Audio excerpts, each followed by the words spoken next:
La parole est à Jean-Philippe Davio. Oui, merci Monsieur le maire. Quelques compléments par rapport à ce que dit mon collègue Émile Meunier. D'abord, quand même, rappeler, je ne rentre pas dans le détail de la programmation qui effectivement est assez bien connue et qui est un des gros projets urbains du 18e arrondissement avec quelques autres, mais c'est un des plus importants parce qu'il est vraiment au cœur de quartier. Rappeler que cette étude d'impact, quand même, il faut le dire, cette étude d'impact sur l'environnement qui se déploie sur 8 items, sur tous, sauf un où là l'impact est considéré comme neutre, mais l'impact est considéré comme positif de ce projet sur l'ensemble des items.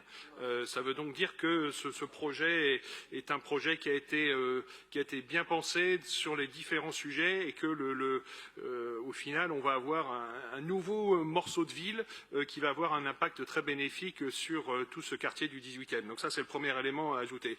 Le deuxième élément à dire, c'est que effectivement il y a un point qui est soulevé sur les logements qui peuvent être à proximité des voies ferrées. Je crois que la ville est tout à fait prête mais Emmanuel Grégoire sera plus précis que moi sur les engagements de la ville en la matière, mais à prendre en considération cette demande.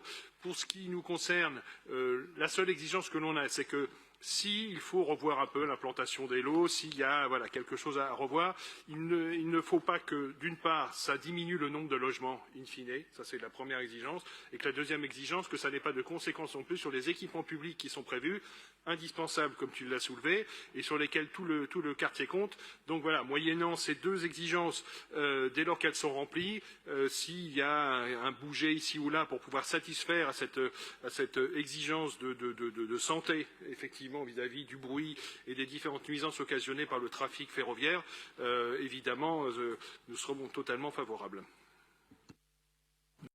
Merci beaucoup, Jean-Philippe Davio.